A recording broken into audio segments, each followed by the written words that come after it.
Bwana, mambo vipi? Leo bwana, nataka tuongelee kitu kimoja hapa. Nataka tuongee umuhimu wa hizi pumba za mpunga. Yes. Umuhimu wake kwenye viriba vya miche ya kokoa. Umuhimu wake bwana ni kwamba unapootesha mbegu zako za kokoa, make sure unaweka dandazo chini, sawa? Ambazo ukitumia hizi pumba za mpunga,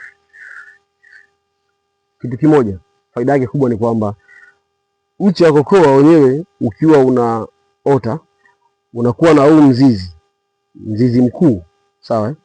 Sasa huu mzizi mkuu bwana,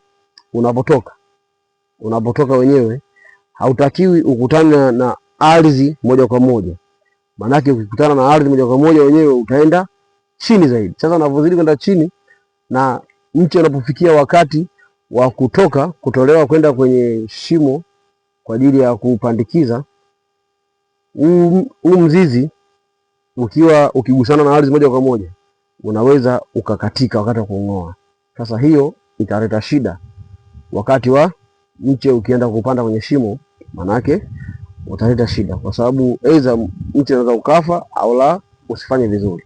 Lakini ukiweka hizi pumba, ukiweka chini ya kiriba chako hapa kama hivi, manake huu mzizi mkuu utakuwa unatambaa kwenye hizi pumba. Kwa hiyo hata wakati unapofikia wa huu mche kutoka kwenda kwenye shimo, huu mzizi mkuu unakuwa salama kabisa na unakuwa huna shida yoyote. Kwa hiyo hiyo itapelekea sasa mche wako ukiuweka kwenye shimo lake utafanya vizuri sana, kwa sababu mzizi mkuu upo salama.